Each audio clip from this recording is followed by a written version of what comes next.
want answers? Well, so does he.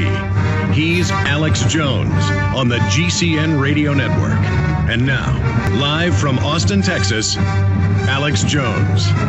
He is a member of the European Union Parliament, hailing from England. He's back in England now. And, of course, he was the former United Kingdom Independence Party head. He stepped down for that to run for another office. And we are joined by him. He's all over the U.S., British, and European news, skewering Herman Van Rompuy, the guy that openly calls for world government, a $45 trillion to begin with, wealth transfer from Europe, England, the U.S., and Canada, Australia to the UN. Gordon Brown last week called for a global government through a banking constitution where the banks take full control of the nations and then taxes are paid directly to them. He joins us for the next 30 minutes. Nigel Farage, rampage of rudeness is the Guardian headline. Nigel Farage faces reprimanded for calling Herman Van Rompuy wet rag. London Telegraph. I would call him even more, a horrible, sickening, criminal parasite. Thank you for joining us, sir. Thank you very much. And yes, I think given that what people like Van Rompuy are doing is robbing us of our democracy and robbing us of our ability to determine our own futures, I think I was quite moderate, really. I think you were. I mean, this guy wants to take $45 trillion from us and give it to himself. He's unelected. The whole climate thing has been proven to be a fraud. I mean, he's heading up a criminal enterprise. It is extraordinary. And of course, you know, he's not been put there by any democratic means. He can't be removed by any democratic means. And he was talking openly, Van Rompuy, this week in Brussels, about the move towards world government. Nothing hidden anymore. They're not even pretending anymore. This is what some of these people are pushing for.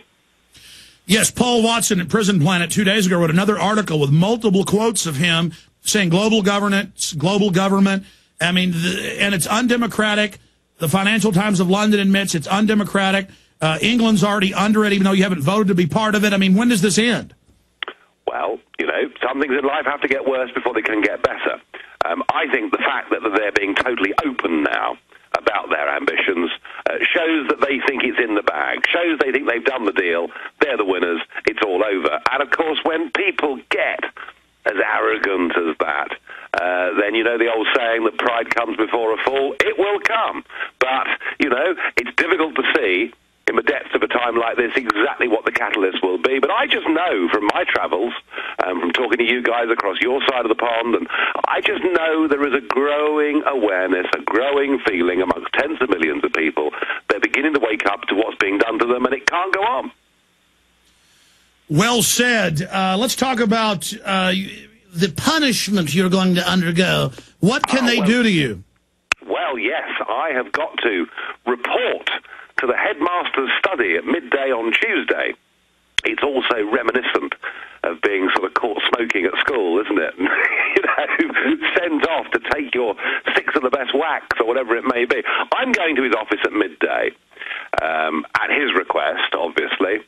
I think that over the last couple of days, this has escalated into a diplomatic crisis because the Prime Minister of Belgium, the non-country as I called it, the Prime Minister of Belgium is demanding an apology and demanding that this doesn't ever happen again. So I think they're going to ask me to apologize. They don't want you to continue to point out the obvious that especially Belgium and other nations are fully controlled now by the unelected EU. You have the unelected Van Rompuy telling you, an elected member of the parliament, to shut up. Oh, absolutely. Oh, absolutely. I mean, that analysis is entirely right. I am guessing that I'll go and see them next week. I'll be told to apologize.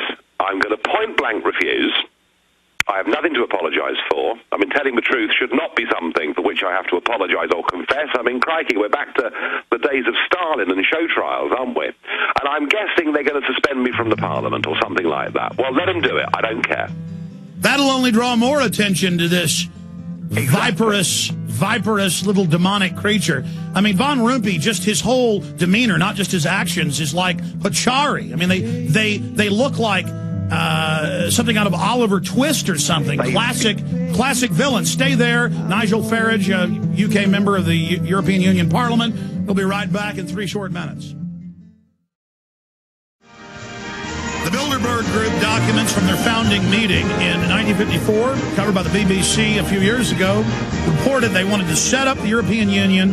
They said Hitler had failed to take over militarily, that the European Union would be established, and then economically take over the planet.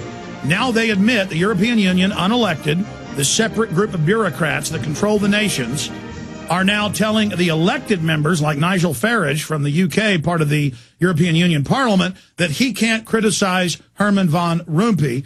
And he joins us now. He's being called in next Tuesday to be chastised. Recap that, Mr. Farage, and you're saying you're not going to apologize to Van Rompuy or to anyone else, and you expect to be suspended. How does that work? How long will you be out of the Parliament? Difficult to tell. The Parliament hasn't really, the European Parliament hasn't ever really had to deal with anyone like me. You've had the odd person that's made a protest because they wanted to get a particular story aired at a moment in time. But what they've never had in the European Parliament, they've not had a leader of a group in the Parliament who is utterly, implacably opposed in principle to robbing nation-states of their democracy. So, in the past, miscreants have been fined 2 or 3 days' pay, and the odd person has been suspended for 2 or 3 days, but they've never really had anybody who persistently has done this. And as I say, I was called in back in December and told that my behaviour was unacceptable. I called Rompuy and the Foreign Minister, Baroness Ashton, I called them political pygmies, which I thought was, again, a fairly gentle description, really. But I was told that, oh, no, you must never talk like that again. So I just don't know what they're going to do, but I would suspect that they'll suspend me for a week or something like that.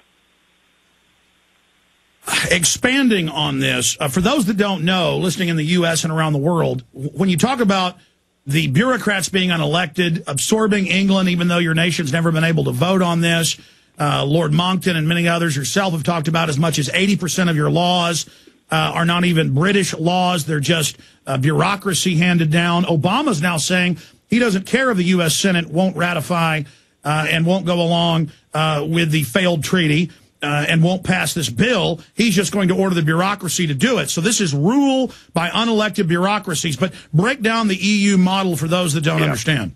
Yeah, the way the EU works is there is a thing called the European Commission, and there are 27 people. Each is appointed, not elected, but appointed by their own member state, and i.e. their own country, and each of them has a job title and a brief. So you have, someone in charge of health and someone in charge of EU expansion, etc., etc.